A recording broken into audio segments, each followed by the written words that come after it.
Item ಯಾವುದೇ ಇರಲಿ try ಮಾಡಿ ಆಚಿ ಚಿಕನ್ ಮಸಾಲಾ. ಭಾರತ ಹಾಗೂ ವೆಸ್ಟ್ ಇಂಡೀಸ್ ನಡುವೆ ನಡೀತಾ ಇರುವಂತಹ ಹೈ ವೋಲ್ಟೇಜ್ ಕದನ ಇದೆಯಲ್ಲ, ಭಾರತದ ಕಡೆಯಿಂದ ಬೌಲಿಂಗ್ ಅಂತೂ ಅದ್ಭುತ ಪ್ರದರ್ಶನ ನಡೀತಾ ಇದೆ ಭಾರತದ ಬೌಲಿಂಗ್ ಇಂದ.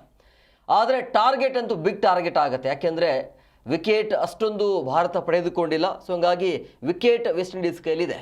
ಸೊ ಆಲ್ಮೋಸ್ಟ್ ಆಲ್ 180-190 ಹೋಗುವಂಥ ಸಾಧ್ಯತೆ ಇರುತ್ತೆ.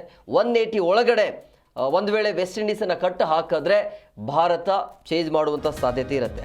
ಸೊ ಹಾಗಾಗಿ ಭಾರತ ಅಂತ ಬಂದಾಗ ಏನೇ ಇದ್ದರೂ ಕೂಡ 180 ಒಳಗಡೆ ಕಟ್ ಹಾಕಬೇಕಾಗತ್ತೆ. ಉಳಿದಿರೋದು 4 ಓವರ್. ಆ 4 ಓವರಲ್ಲಿ ಯಾವ ರೀತಿಯಾಗಿ ಭಾರತ ಬೌಲಿಂಗಲ್ಲಿ ವೆಸ್ಟ್ ಇಂಡೀಸ್ನ ಕಟ್ ಹಾಕ್ತಾರೆ ಅಂತ ಕಾದು ನೋಡಬೇಕು. ಯಾಕಂದರೆ 4 ವಿಕೆಟ್ ಹೋದ್ರೂ ಕೂಡ ವೆಸ್ಟ್ ಇಂಡೀಸ್ ಕಡೆ ಬಿಗ್ ಹಿಟ್ಟರ್ಗಳಿದ್ದಾರೆ.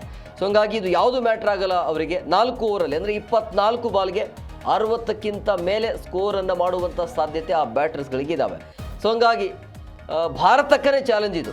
ಇಲ್ಲಿಯ ತನಕ 15-16 ಓವರ್ ತನಕ ಉತ್ತಮ ಬಾಲಿಂಗ್ ಪ್ರದರ್ಶನ ಭಾರತದ ಕಡೆಯಿಂದ. ಉಳಿದಿರುವಂಥ 4-5 ಓವರ್ ಇದೆಯಲ್ಲ, ಇಲ್ಲಿ ಕಟ್ ಹಾಕಬೇಕಾಗತ್ತೆ, ವಿಕೆಟ್ ಪಡಿಲೇಬೇಕು, ಇಲ್ಲಾಂದರೆ ಭಾಳ ಕಷ್ಟ ಆಗುತ್ತೆ. ಸೊ ಹಂಗಾಗಿ ಕಾದು ನೋಡಬೇಕು. ಈ ಪಂದ್ಯವನ್ನು ಯಾರು ಕೂಡ ಮಿಸ್ ಮಾಡ್ಕೊಳ್ಬೇಡಿ, ಯಾಕಂದರೆ ಇದು ಸೂಪರ್ 8ನ ಕೊನೆಯ ಪಂದ್ಯ. ಅದರ ಜೊತೆಗೆ ಯಾವ ಟೀಮ್ ಗೆಲ್ಲುತ್ತೆ ನೇರವಾಗಿ ಸೆಮಿಫೈನಲ್ ಹೋಗುತ್ತೆ. ಸೆಮಿಫೈನಲಲ್ಲಿ ಇಂಗ್ಲೆಂಡ್ ವಿರುದ್ಧ ಆಡಬೇಕಾಗತ್ತೆ. ಸೊ ಹಂಗಾಗಿ ಇಂಡಿಯಾಗೆ ಮಸ್ಟ್ ವಿನ್ ಗೇಮ್ ಆಗುತ್ತೆ ಇದು. ಸೊ ಬಾಲಿಂಗ್ ಪ್ರದರ್ಶನ ಇದ್ರೂ ಕೂಡ 1 ಓವರಲ್ಲೇ ಗೇಮನ್ನು ಚೇಂಜ್ ಮಾಡುವಂಥ ದೈತ್ಯ ಆಟಗಾರರು ವೆಸ್ಟ್ ಇಂಡೀಸ್ ಕಡೆಯಲ್ಲಿದ್ದಾರೆ.